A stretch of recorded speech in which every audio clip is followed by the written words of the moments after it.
Graça e paz. Estamos aqui mais uma vez com a lição de número 5 do terceiro trimestre. E o título da lição hoje, da lição 5, é Santidade ao Senhor, terceiro trimestre de 2018. O texto áureo diz: Ser-me-ei santo, porque eu, Senhor, sou santo, e separai-vos dos povos para serdes meu. Levítico 20, 26. A verdade prática é a santidade é a marca distintiva do povo de Deus. Sem ela, nosso testemunho é ineficaz. O que faz a diferença entre aquele que serve a Deus e que não serve é a vida de santidade. Se não houver santidade naquele que serve a Deus, não vai haver diferença nenhuma entre o povo de Deus e o povo do mundo, né? Nós vamos aqui começar com a nossa lição. Ela tem 3 objetivos aqui interessantes. Primeiro, mostrar que a santidade é a marca do povo de Deus. Em segundo lugar, refletir a respeito da santidade no ministério levítico. E o terceiro é compreender que o povo de Deus deve ser santo, separado, né? Essa lição, ela mostra no capítulo 20 aqui de Levítico, que Moisés aqui ele enfoca 2 tipos de pecado contra Deus. O primeiro, contra a religião, a ofensa contra o evangelho, a religião, né, dos judeus ensinada por Moisés. E também a ofensa contra a família. Tanto a ofensa contra a religião ou a ofensa contra a família, no tempo da lei era punido com morte, né? Então, porque Deus sabia que todas essas ofensas poderiam colocar em risco todo o povo, né?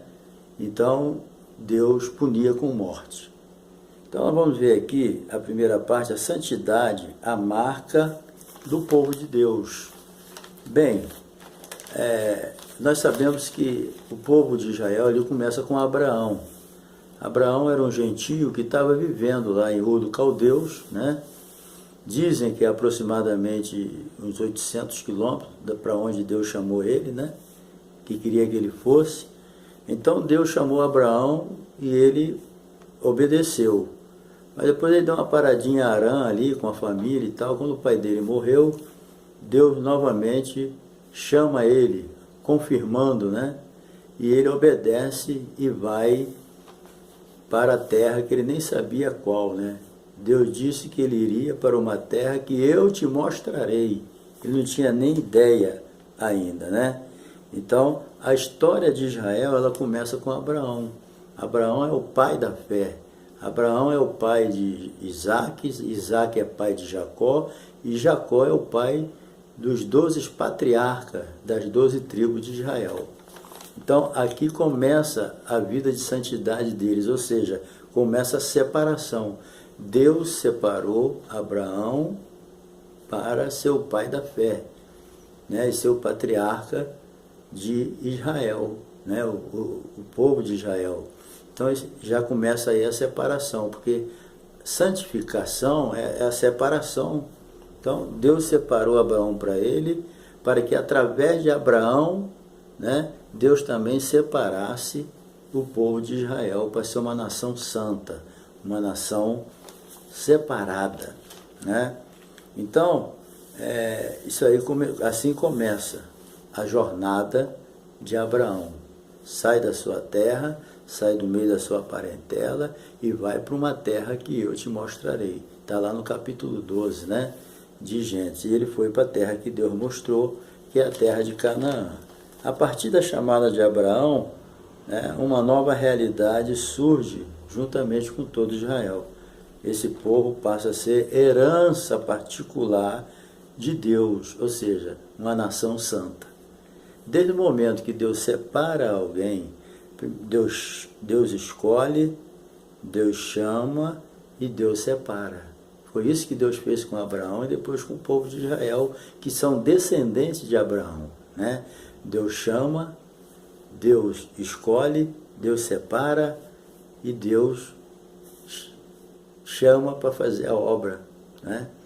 E Israel tinha que dar um bom testemunho, porque era uma nação separada, uma nação santificada para servir a Deus, né? É lógico que quando se fala de santidade, ninguém fica santo.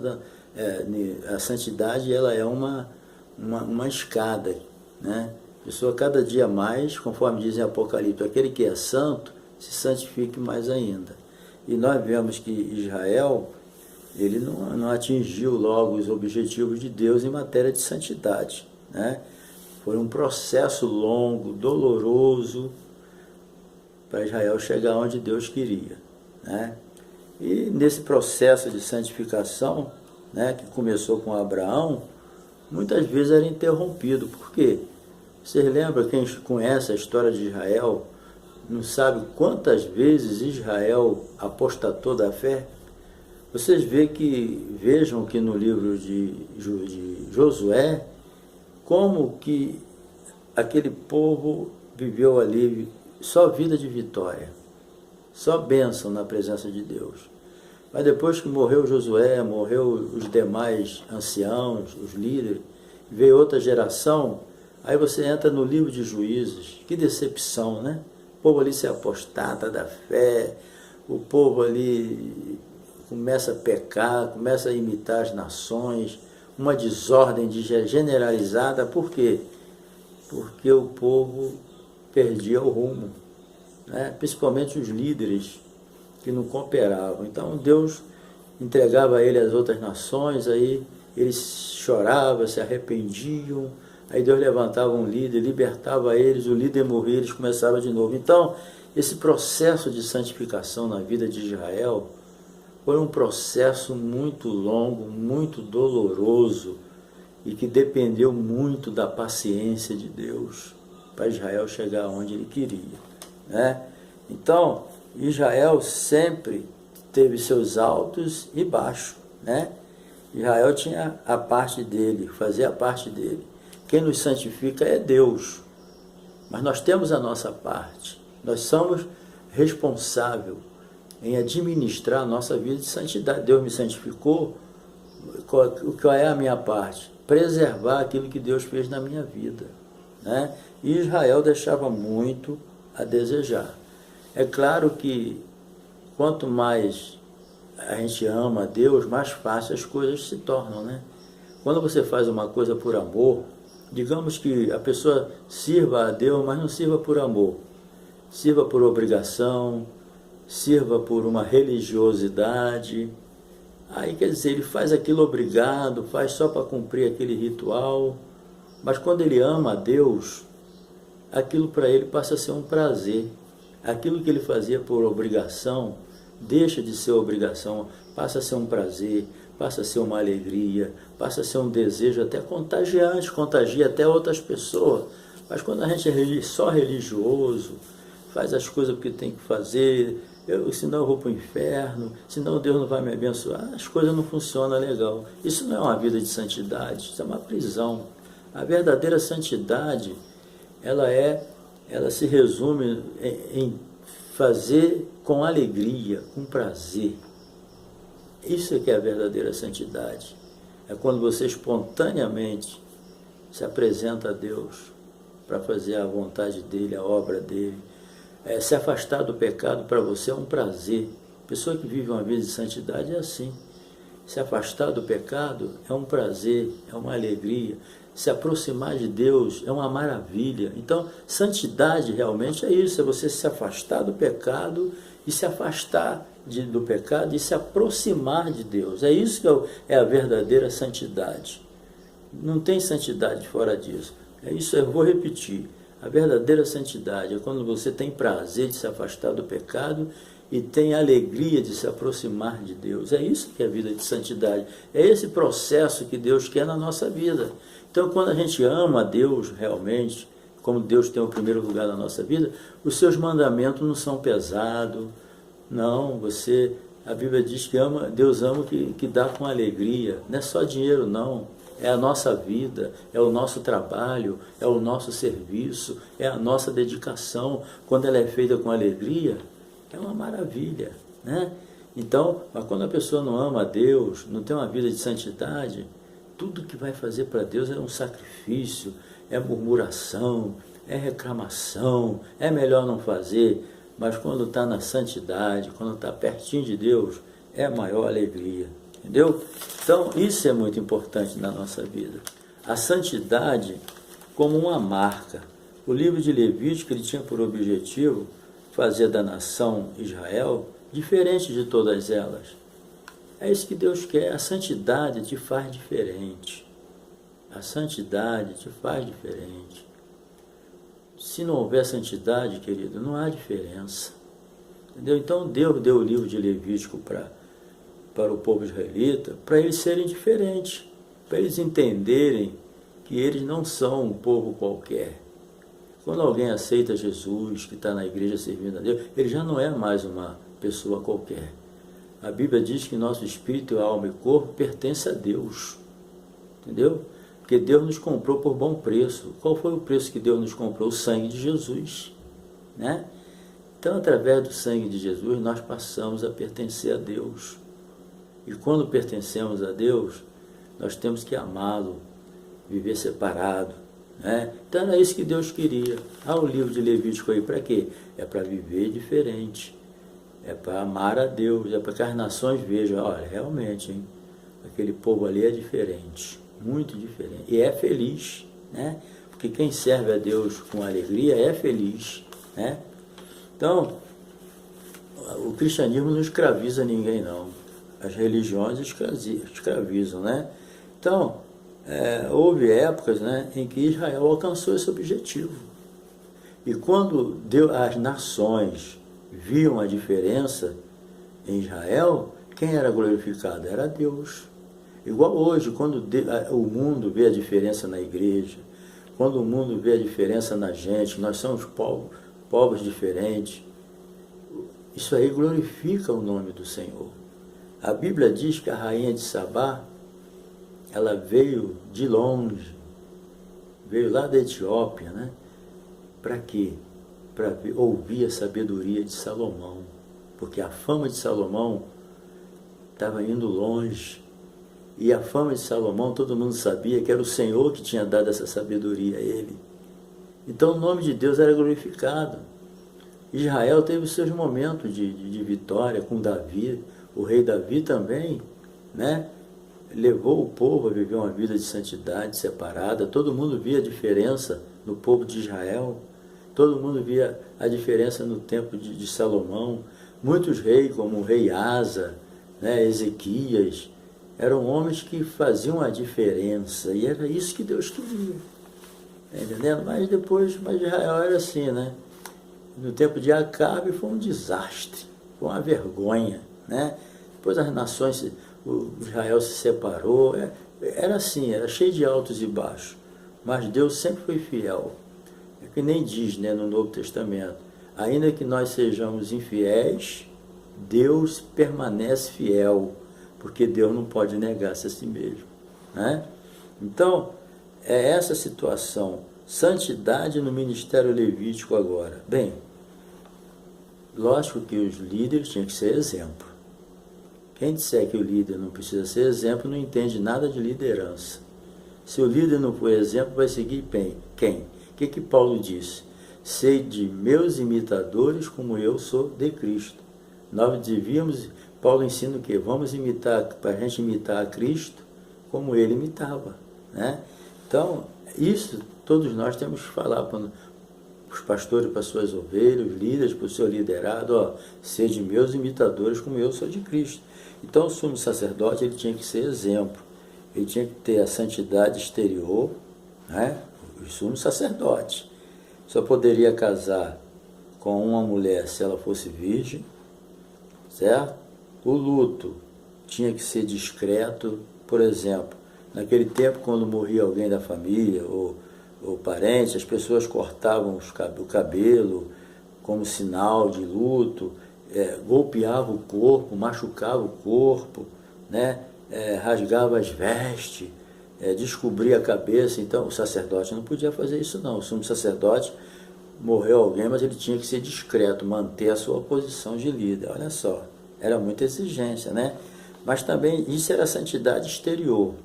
Agora, tinha a santidade interior.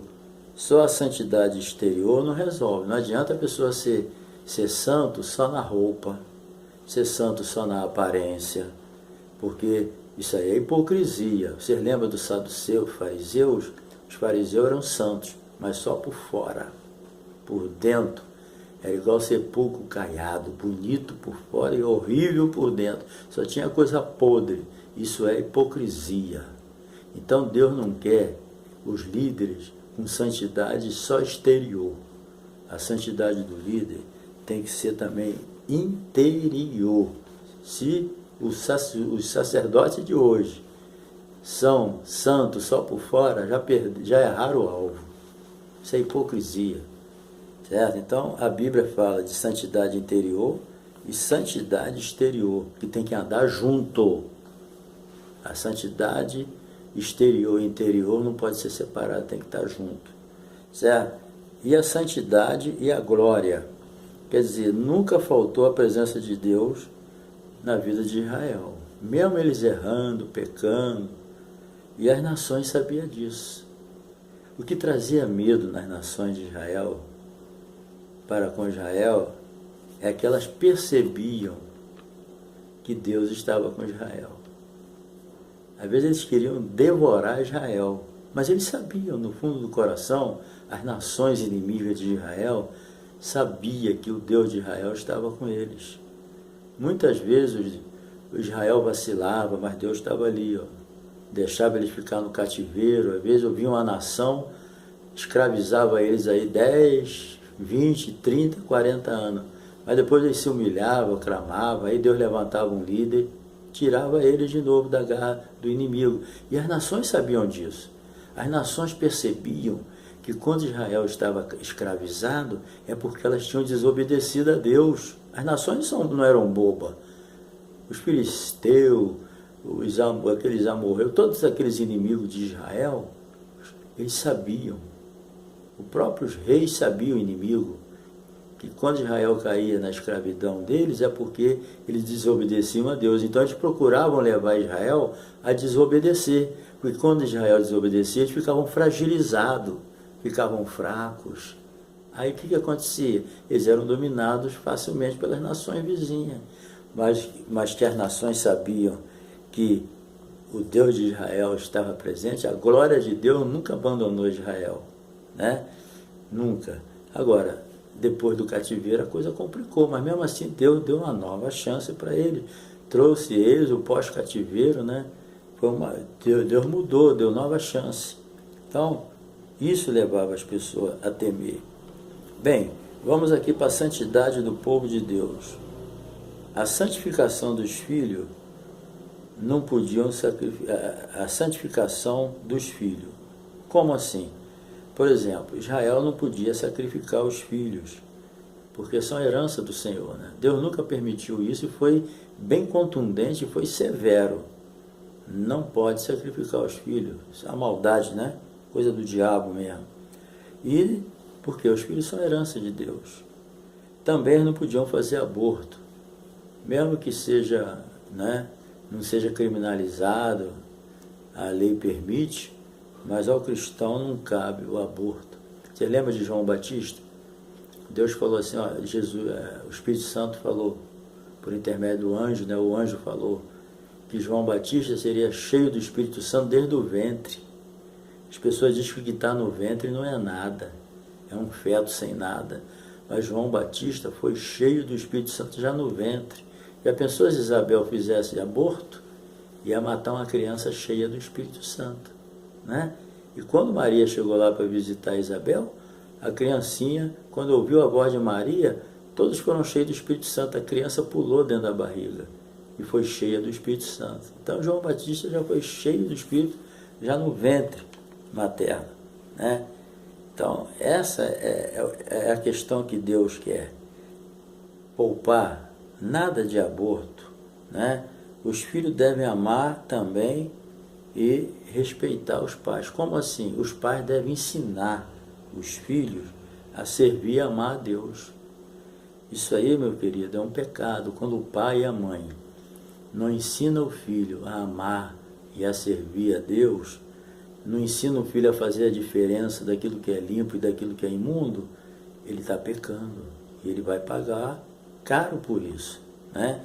Então é a vontade de Deus que os pais ensinem os seus filhos a amar a Deus. Vale a pena, querido, ensinar os filhos a amar a Deus. Primeiro você vai ensinar os seus filhos a amar a Deus pelo teu exemplo. Porque se você não ama a Deus, não tem Deus como prioridade na sua vida, seu filho vai seguir seu exemplo. Entendeu? Então ama a Deus e depois ensina o seu filho a seguir o teu exemplo. Certo? E ele vai aprender a te respeitar, ele vai aprender a te honrar. Não é só respeitar, não, honrar, dar honra mesmo ao pai e à mãe. Certo? E com certeza vão ser abençoados. Então vamos ver aqui a santificação conjugal. Bem, a santificação conjugal, Deus queria que os israelitas fossem exemplo para os gentios. A infidelidade conjugal, o adultério, era punido com morte, né? Na lei, Deus falou, ó, a mulher traiu o homem traiu a mulher. Esse tipo de pecado, esse adultério, é punido com morte, para não propagar, porque vocês sabem que os exemplos estão aí, né? Então, o adultério era punido com morte. Qualquer tipo de infidelidade era punido com morte.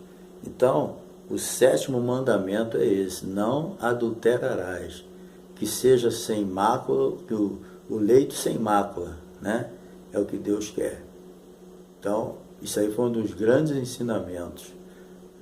Quando trouxeram aquela mulher que caiu em adultério lá, trouxeram só a mulher, o homem não, né? Tudo armado, né? Por que não trouxeram o homem? É para pegar Jesus em alguma coisa. Mas Jesus, muito sabiamente, falou, aquele que tiver sem pecado, atira a primeira pedra. Por que trouxeram só a mulher? E o homem? Então, para Deus não tem esse negócio não. Pecou, é homem ou mulher, vai morrer, né, naquela época. Mas o homem só queria matar a mulher. Essa mulher foi pega em adultério. E a lei de Moisés manda apedrejá-la. Tá bom, pode apedrejar. Mas primeiro quem estiver sem pecado, sabe por quê? Porque aqueles homens que trouxeram aquela mulher, eles eram muito pior do que aquela mulher. Aquela mulher era uma pobre coitada, que se arrependeu e Deus perdoou ela, e com certeza ela se converteu. Agora aqueles fariseus, que não tem jeito não. Aliás, nenhum tipo de fariseu tem jeito, porque o fariseu não se arrepende, né? Então, a santificação conjugal é o leito sem mácula. Isso que é a verdadeira santificação, separado do pecado. Ok? Então, a santificação, querido, ela é a vontade de Deus. Certo? A santificação é um processo. Em outro vídeo, eu vou falar mais claramente. Eu vou dar um estudo só sobre a santificação. O que é a santificação? Como é a santificação? Porque a santificação, ela só Deus é que pode fazer. É Deus que nos santifica. E quando Deus nos santifica, por exemplo, no Velho Testamento, ele ia santificar um utensílio daquele. Então ele pegava aquele utensílio, Moisés jogava o óleo em cima dele, simbolizando o Espírito Santo, e a partir daquele momento, aquele utensílio, ou pode ser, vamos dizer assim, uma caneca, aquilo passava a pertencer a Deus. Agora, quando Deus separava alguma coisa para ele, ou seja, quando Deus santificava, porque santificação é separação, quando Deus separava alguma coisa para ele, Deus não separava para ficar guardado, Deus separava para usar. Então a santificação, ela não é só separação do pecado e separado para Deus. A santificação também é dedicação. Deus não separa ninguém para não se dedicar. Então, a santificação também é trabalho, é serviço, é servir a Deus. Deus, quando nos separa, é para ser usado, é para trabalhar, é para fazer a obra. Então Deus te santifica, né? Te tira do pecado, tem a santificação instantânea, posicional. Quando você aceita Jesus, você é santificado instantaneamente, é santo. Agora, ser santo não é ser perfeito. A igreja de Coríntio era chamada de santos, mas aquela igreja era perfeita? Não, ela tinha os erros dela, mas não há nada que Deus não possa santificar. Então nós somos santificados. Então existe aquela santificação instantânea. Quando você vem para Deus, você é santificado por Deus. Agora, existe a santificação progressiva. Você tem que crescer em santidade. A sua santidade, na prática, não pode estar no nível de um novo convertido, né? Então, a santificação na vida de Israel foi um processo muito doloroso. Mas Deus trabalha na vida da gente. Quando nós aceitamos a Jesus, nós viemos para a igreja, nós somos santificados imediatamente pelo sangue de Jesus. A nossa posição muda de imundo para santo. Mas só que agora nós vamos ter que o quê? Crescer em santidade. Como é que nós crescemos em santidade? Através do Espírito Santo dentro de nós. Ele vai nos santificando, vai nos separando. Nós somos santificados progressivamente na prática, através da palavra. O cara ainda mente de vez em quando e tal, aí ele lê na palavra que um mentiroso é filho do diabo. Ele fala, o quê? Ele, vou parar com isso, que ele leu a palavra santifica.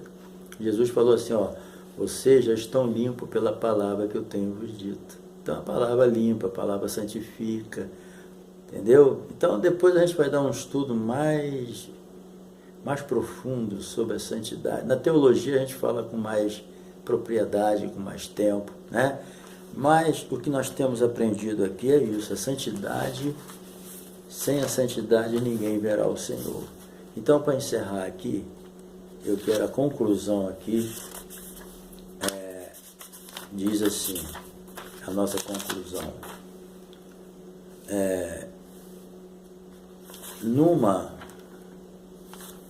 Num momento de emergência nacional, o rei Ezequias convocou os levitas e ordenou, ouvi-me, ó levita, santificai-vos agora e santificai a casa do Senhor, Deus de nossos pais, e tirai o santuário a imundícia, tirai do santuário a imundícia.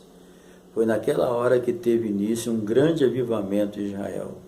Se nós nos santificarmos, como requer o Senhor, de cada um de nós, em breve experimentaremos uma grande visitação dos céus em nosso país. Amém. Querido, às vezes as pessoas buscam avivamento. Eu quero avivamento, mas não quero deixar o pecado. Eu quero uma vida abençoada, mas tem que deixar o pecado.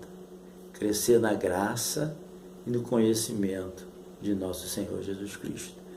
A santificação é isso, ó. É você se aproxima de Deus e se afasta do pecado. Aqui está Deus e o pecado. À medida que eu caminho para Deus, eu me afasto do pecado. Entendeu? Então você está no meio. Se você for para o lado do pecado, você se afasta de Deus. Se você for para se aproximar de Deus, você se afasta do pecado. A santificação prática é isso. Ok? Então, querido, que Deus te abençoe, tá bom? Que essa lição, professor, seja uma bênção para você, tá bom? Estude. Essa lição é um resumo, eu estou dando só um resumozinho, tá? Para te ajudar um pouquinho, isso é só um resumo. Mas estuda bastante, abençoa, não saia muito do assunto, tá bom? E Deus te abençoe. Se esse vídeo te ajudou, meu querido ou minha querida, dá um like aí. Se quiser se inscrever no nosso canal, é um prazer tê-lo conosco, tá bom? Um abração e até a próxima lição.